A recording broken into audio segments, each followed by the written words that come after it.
Bonjour et bienvenue dans cette nouvelle vidéo. Alors aujourd'hui on va parler fatigue. Si vous êtes fatigué, mais ce n'est pas que dû au travail, pas juste physiquement, c'est une fatigue beaucoup plus profonde. Comme si, quoi que vous fassiez, ce n'est jamais suffisant. Vous avancez, vous travaillez, vous faites ce qu'il faut, mais au fond de vous, vous sentez que quelque chose ne va pas.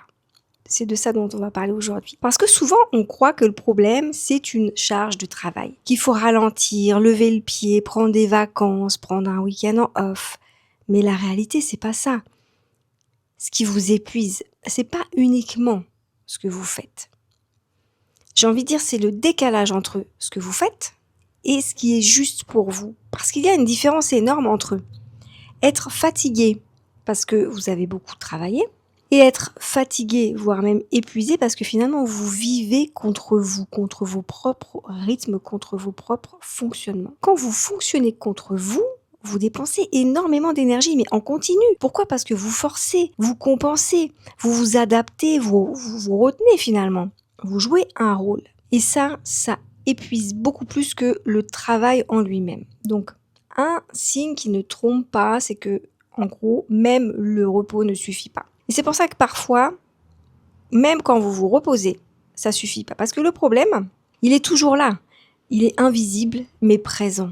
Vous pouvez dormir, vous reposer, prendre un week-end tranquille, partir en vacances.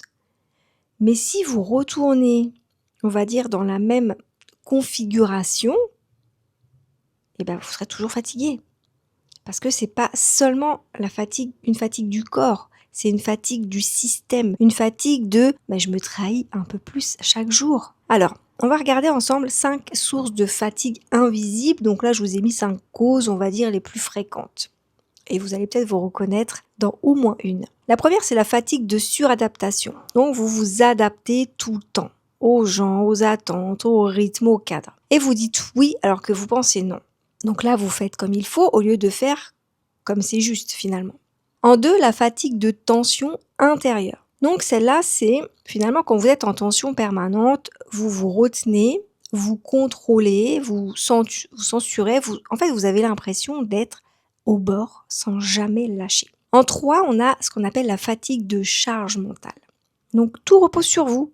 Vous devez penser à tout, gérer tout, anticiper tout. En fait, votre cerveau ne s'arrête jamais. Et ça fatigue. En 4, la fatigue du manque de sens. Oui, vous faites beaucoup, mais vous savez plus pourquoi. Vous ne voyez plus l'impact. Vous n'êtes plus nourri par ce que vous faites. Et en 5, la fatigue du manque de limites. Vous laissez finalement votre énergie ouverte, disponible, excessive. Que ce soit pour des clients envahissants, avec des horaires flous, zéro règle, bref. Quand il n'y a pas de limite, l'énergie fuit. Je vous donne des exemples très concrets. Si vous êtes salarié, par exemple, vous pouvez être épuisé parce que vous subissez un cadre qui ne vous respecte pas. Vous êtes finalement dans un management qui est fait pour vous donner du travail qui ne vous correspond pas. Vous êtes en tension relationnelle. Vous n'avez pas d'espace d'autonomie. Et c'est pas forcément la quantité de travail, c'est l'énergie que ça vous coûte d'être dans un système qui vous contraint. Un autre exemple, si vous êtes entrepreneur ou indépendant, vous pouvez être épuisé parce que finalement votre offre n'est pas cadrée. Donc vos clients vont un petit peu déborder, vous allez dire oui à tout, vous allez vendre mais en forçant, vous allez travailler sans structure, porter tout seul, que ce soit la livraison, la vente, l'administration, et surtout vous imposer parfois une stratégie qui ne vous ressemble pas. Côté personnel, vous pouvez être fatigué parce que vous vous oubliez.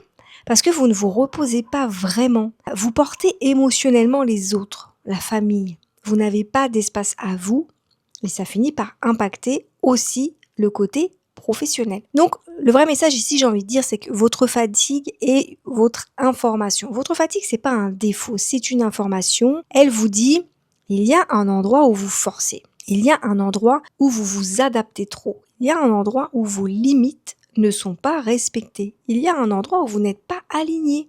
Et tant que vous ne réalignez pas ça, la fatigue reste. Le vrai changement ne vient pas forcément de faire moins, il vient de faire différemment. Beaucoup de personnes me disent « Non mais attends Nadège, en ce moment je suis super fatiguée, donc je vais ralentir. » Oui, ralentir, ça peut aider, on est d'accord. Mais si vous ralentissez dans une vie qui n'est pas juste pour vous, vous serez fatigué même au ralenti. Le repos est utile, d'accord, mais il ne répare pas un décalage permanent. C'est comme finalement recharger un téléphone dont l'application en arrière-plan vide la batterie en continu. Si vous ne fermez pas l'application, la batterie redescend. Donc on va faire un exercice simple qui est de prendre une feuille et on va noter, ou sur votre téléphone, peu importe, écrivez ce qui me fatigue vraiment. Ce n'est pas le travail, c'est... Et complétez la phrase. En 6 lignes, par exemple. Alors ça peut être, c'est de devoir toujours me justifier. C'est de ne pas être respecté. C'est de faire semblant. C'est de dire oui alors que je pense non. C'est de me sentir pressée tout le temps, sous pression. C'est de porter tout toute seule. C'est de vendre en me forçant. Voilà. Ensuite, posez-vous 3 questions. Où est-ce que je me suradapte? Où est-ce que je me retiens? Et où est-ce que je manque de limites? Le but, c'est pas de se juger, d'accord? Le but, c'est d'identifier un point de fuite. Il y a 3 leviers très concrets pour commencer à sortir de cette fatigue. Levier numéro 1, c'est la clarté. Parce que quand c'est flou, la clarté, en fait, vous n'avez plus vos priorités, votre rôle, vos objectifs, vos offres, vos attentes. La clarté, c'est un repos mental. Donc, c'est intéressant de vraiment jouer avec ce levier. Le deuxième, c'est vos limites. Si vous n'avez pas de limites, vous n'avez plus de motivation, vous n'avez plus d'horaire fixe, plus de règles, plus de cadre. Les limites, elles vont protéger votre énergie. Le troisième levier, c'est l'alignement. Posez-vous une question simple. Est-ce que je fais ça parce que c'est juste pour moi ou c'est parce que je me force? Parce que quand vous faites ce qui est juste pour vous, l'énergie revient, la fatigue baisse, la confiance augmente et vous avancez finalement beaucoup plus naturellement. Et c'est exactement là que moi j'interviens. Pas seulement pour vous dire reposez-vous, mais pour aller voir où est ce décalage invisible. Ce qui vous vide, ce qui vous force. Comment réaligner votre rythme ou vos décisions, votre manière de travailler. Avec des outils comme la numérologie, le human design ou l'énergétique, on comprend vraiment comment on fonctionne naturellement. Du coup, ça vous permet de construire une vraie façon de travailler qui vous correspond. Donc si vous êtes fatigué, n'allez pas seulement chercher des solutions pour faire moins, j'ai envie de dire, cherchez surtout à comprendre pourquoi vous vous forcez. Parce que le vrai changement, il va pas venir seulement du repos, on est d'accord? Il vient du réalignement. Donc, dites-moi si vous êtes plutôt dans une fatigue en ce moment, et qu'est-ce qui vous fatigue concrètement? Qu'est-ce que vous avez comme charge mentale, comme limite, comme manque de sens? Est-ce que vous vous suradaptez? Et si vous voulez aller plus loin, je vous mets toutes les informations en description de la vidéo. Je vous dis à bientôt pour une prochaine vidéo.